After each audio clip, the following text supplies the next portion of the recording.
Check. All right, so we're rolling here. Hey, John, how are you? Michael, what's up, brother? You know, man, getting ready for this crazy weekend. I'm pretty pumped. It's only a few weeks away. It's creeping up on us fast, boy. It's creeping up on us fast. I know. I can't wait. It's the best. I not only for the all the components of it, but the beer and the people and the music. And I've been binging on Little Descendants here and there. I mean, almost every day, but that's a whole nother story. Well, you saw that Bigwig's opening up for the Descendants. Yeah, and that's even more exciting. Yeah. I think the last show I saw them play was at one of these kids' houses that he played I think I was a freshman in college. So talking 20-ish years ago. It's been a while. So I saw him open for Judge. Nice. Nice. Back in the day. That's just aging myself with my gray beard right there. That's it. But so let's get to talking about the festival. I mean, I know the answer, but in one sentence, what separates Atlantic City Beer Fest from the other Jersey festivals? History. So the Atlantic City Beer and Music Festival was, the first in New Jersey. Then, quickly became one of the biggest on the East Coast. I mean, it is essentially on the East Coast the pinnacle of beer festivals. It's the Super Bowl of beer festivals. It's the Olympics of beer festivals. That's right. It's massive and it's amazing. So, yeah, I agree with you on that. It's been around the longest. It's ongoing. It's great. The Godfather. It's true. Now, I know it's Sam Barbie. I know he's the number one person, but if you had to pick one person that you love to drink with at AC Beer Fest, who would it be? Oh, see, one person is hard, man. To pick one person, because I want to drink with them. There's so many cool people there. So many people race through my heads. Mm-hmm. I don't know if I could share a beer with just one person. I'd have to bust out a couple kegs and invite a bunch of different people. I mean, from day one, of course, you're in that mix. You've been with us since the inception. I want to have beers with you. Of course, Bob from Bolero Snort, Kevin from Dark City, Aaron from Oscar. I mean, dude, I could go on for hours. One person. I'm actually, this year, I'm pretty excited about having a beer with Milo. That's a good answer. I'm pretty excited about that. Then I'm also excited about having a beer with Dickie. Yeah. So, yeah, dude, there's just so many awesome human beings that come to this festival. Dude, I want to have a beer with 27,000 of our closest friends. That's who I want to have beers with. I agree. I just had a beer with one of the former musicians last week, Vinny from Less Than Jake. That was a good time. So, nice. He's been very helpful in helping us get some of these ska bands because he just speaks so highly of the event. Yeah. That Real Big Fish listened, yep. And Mighty Mighty Bosstones listened, and now they play the festival. At this point, we've had all the big ska bands. Yep. The only one that we haven't had yet is the Toasters. Yeah. Seeding it out there, huh? Just put that out there. But obviously, you try all the beers, and what style of beer do you gravitate towards typically? So, when we first started the festival, and we started it out of kind of bringing people, it wasn't supposed to be what it is today. It just evolved into this, and it was really about craft beer and opening craft beer up to people who may or may not be into it. And over the years, my styles have changed and evolved. If you would have asked me 5 years ago, I would have told you Allagash White is my favorite beer to drink. But then, I got into saisons, and then I got into sours. And you and I had this conversation about sours a while ago, and I couldn't understand. Don't know how people are pouring sours into their face. I cracked open a belly flop, and that was it. That turned me on to sours. So right now, stylistically, I probably bounce back and forth between saisons and sours. Interesting. Yep. They're a whole category of all that funky stuff, and it's good. I'm excited. There'll be definitely some fun sours coming at the fest. Yeah, we just did that Boston trip. We went to Sam Adams. Mm-hmm. We actually got a special tour of the Barrel Room, and they busted out some of that KMF. Oh yeah.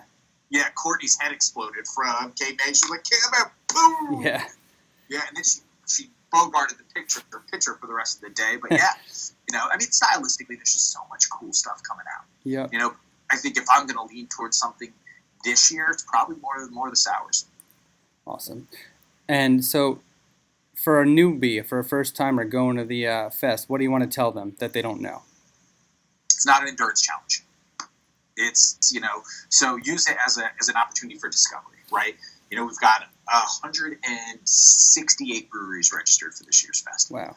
Yeah, it's a lot. There's a lot of beer. So what I'd say is, go make new friends. Go try things you've read about. Your site is actually a really good place to find some information about some beers, what's coming new, what's out there. Go discover something new, and then go back and visit old friends. It's the best way to do it, and in moderation. Mm-hmm. If you don't like something, don't commit to drinking it. Just there's plenty of receptacles to pour it out, and then move on to something you like. Again, we keep touting that it's the opportunity for discovery. There's a lot of new beers there. There's a lot of cool stuff coming from Jersey, but there's a lot of cool stuff nationwide. I mean, good beer throughout the country. Yeah. 168 breweries, man. If you can't find something that you like, I'd be amazed. Right. That's But with that being said, do you actually need a mustache to attend? Like, do you need to grow one? It's encouraged. It really is. Just because it's a lifestyle. Yeah. We want here to our mustache lifestyle, but we realize we all can't do it. So yeah, if you come barefaced, we'll still love you. You just can't get on that special space with that one. You can't get in that special space with that one. That's true. What's new and exciting this year? A bunch of things. So we are adding a pinball, literally a pinball arcade with vintage video games, pinball machines. We're doing our backstage. We're going to add some programming, some seminars.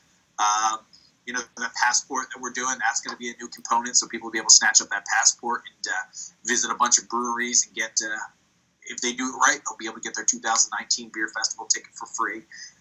We've got some new amusements we're bringing to the table that people will have a lot of fun with. I'm not going to let the cats out of the bag. And yes, in this drawer right here, I have cats in bags, so we're not letting those yet. But yeah, I mean, there's always new stuff. Of course, new music, a lot of new breweries that are coming out. We brought back that Amazing Beers, which is that maze that in every, instead of getting lost, you want to get lost. In every nook or corner, we've got a different beer that supports Gilda's Club of South Jersey. The food bank will be doing raffles. Of course, the Descendants, the Mighty Bones, and Pepper. We brought a new restaurant to the table, which so they're going to be here. So yeah, 168 breweries. We've got a couple new breweries in the lineup. Transmitter's joining us. I'm pretty excited about Transmitter coming to the table this year.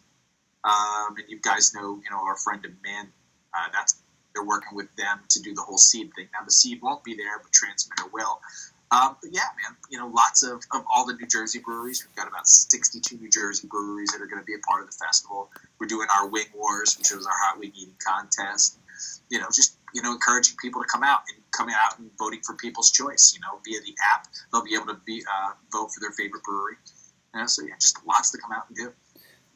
And you'll be there. Yeah, I'll be there, of course. You've got collabs you're doing too, right? Yeah, so we have our 3 different collabs we're doing based on black coffee, and you'll be able to find them in the Jersey section. There'll be about 10-ish breweries involved, maybe more, as it all winds up. We're going to be doing the couple kegs of 1 keg of each per session at the different host breweries table. And we're also going to be kicking it off on Thursday with our pub crawl, and we'll have our Thursday kickoff party pub crawl with all the beer being thrown around the place, and then we'll have it at the end of the night on Thursday at the Chicken Pete's, where we're going to end the pub crawl. And then we're doing a little party on Friday morning, little pub crawl Friday morning with Little Water and a couple other places, and then to the festival on Friday afternoon. So it should be crazy. It should be good. And we'll have this fest. I'm not giving more away about the beer. You got to come to one of our events beforehand if you want to know more about it. So ask, please. And those Thursday night events, you do always end up crushing it. They're always a good time. It's fun. It's going to be good. So I also, because of these, some of these are my questions, but some of these are our members' questions, and they had an ask. One of them asked a question: if you have a legitimate medical issue, is there like a broken leg or a wheelchair or something? Are you able to get in early on one of the sessions? Is there anything for them? Because some people are asking me questions about that. I don't know why, Yeah. but they are. So, no.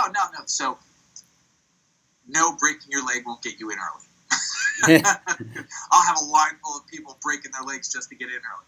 But security will help those folks kind of navigate their way to, Okay. the front of the corral that we put everybody into. Okay, cool. And will there be more bathrooms? That was a number one concern from everyone. When you bring in beer, you got to let it go. Yeah. So we ordered another 20 porta potties on top of the 45 we already had. Okay, great. And one person really wanted to know what are their biggest challenges with hosting a beer festival, especially this size. And it's a hard thing to answer, but what's the number one thing you would say? Yeah, there's not one kind of challenge. I mean, this festival, we programmed this for a year. Yeah. So we're done. And because you and I have these conversations, Yep. But when we're done with the 18 festival, we automatically start talking about the 19 festival. I mean, we're talking about the 19 festival right now. Mm-hmm.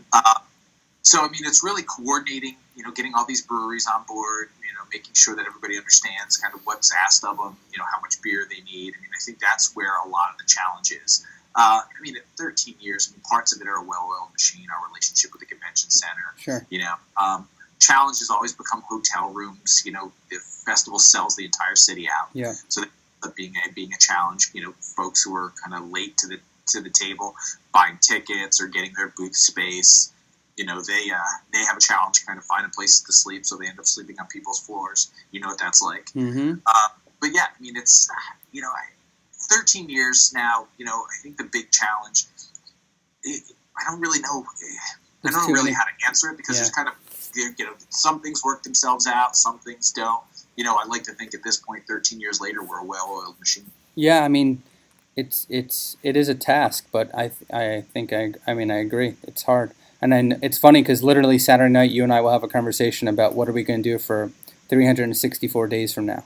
It's crazy. Yep. It's crazy. It is. It's good. Crazy. It's a crazy that we invite, and it's funny because we always see other beer festivals all over the country kind of wait to see what we do and then knock off some version of that. Yeah. So, anything else you want to tell people before we wrap this up? And make sure you get your tickets ASAP because they're going fast. Right now, the USA Today Top 10 Beer Festivals in the country is voting. Make sure you vote for the Atlantic City Beer and Music Festival. There are a lot of good festivals on that list. None as good as the Atlantic City Beer and Music Festival. I will give the GABF their nod, but the Atlantic City Beer and Music Festival is arts, it's entertainment, it's beer, it's you, it's me, it's us. Drinking beer, hanging out together, and having a great time. That's right. All right. Well, check it out. You can go to NJCB and see info. You can go to Atlantic City, acbeerfest.com to find out more info, buy your tickets.